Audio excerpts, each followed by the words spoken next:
மதுரை ஆதீனத்திற்கு எதிரான வழக்கின் விசாரணை நிலை என்ன என்பது குறித்து பதில் மனு தாக்கல் செய்ய காவல்துறைக்கு உயர்நீதிமன்றம் உத்தரவானது பிறப்பிக்கப்பட்டிருக்கிறது. முழு விவரங்களோடு இணைகிறார் நமது செய்தியாளர் சுரேஷ்.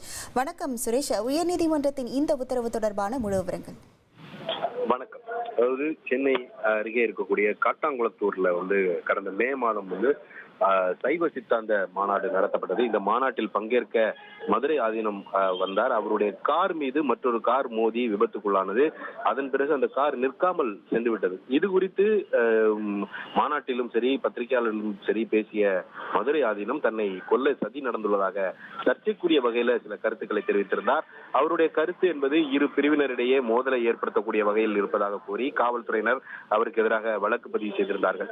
இந்த வழக்கை ரத்து செய்ய வேண்டும் என்ற கோரிக்கையுடன் மதுரை ஆதீனம் தரப்புல உயர்நீதிமன்றத்தில் மனு தாக்கல் செய்யப்பட்டிருந்தது. இந்த மனு விசாரித்த உயர்நீதிமன்றம் ஆதீனத்துக்கு எதிராக கடும் நடவடிக்கைகள் எதுவும் எடுக்கக்கூடாது என்று ஏற்கனவே உத்தரவு பிறப்பித்திருந்தது.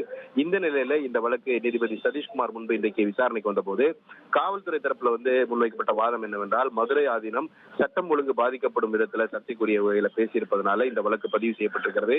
காவல்துறையினுடைய விசாரணையில கேட்கப்பட்ட கேள்விகளுக்கு ஆதீனம் முரணாக பதிலளிப்பதாகவும் மதுரை ஆதீனம் இந்த விசாரணைக்கு முழு ஒத்துழைப்பு வழங்கவில்லை என்றும் தெரிவிக்கப்பட்டது.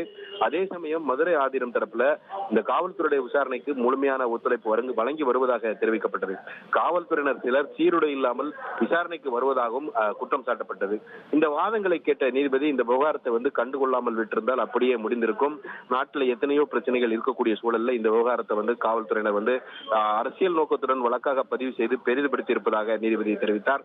பின்னர் இந்த வழக்கினுடைய விசாரணை நிலை குறித்து விரிவான பதில் மனு தாக்கல் செய்யும்படி காவல்துறைக்கு உத்தரவிட்ட நீதிபதி விசாரணையை அக்டோபர் 27 தள்ளி வைத்திருக்கிறார். அதுவரைக்கும் மதுரை ஆதீனத்துக்கு எதிராக நடவடிக்கைகள் எடுக்கக்கூடாது என்ற இடைக்கால உத்தரவை நீட்டித்தும் நீதிபதி உத்தரவிட்டிருக்கிறார்.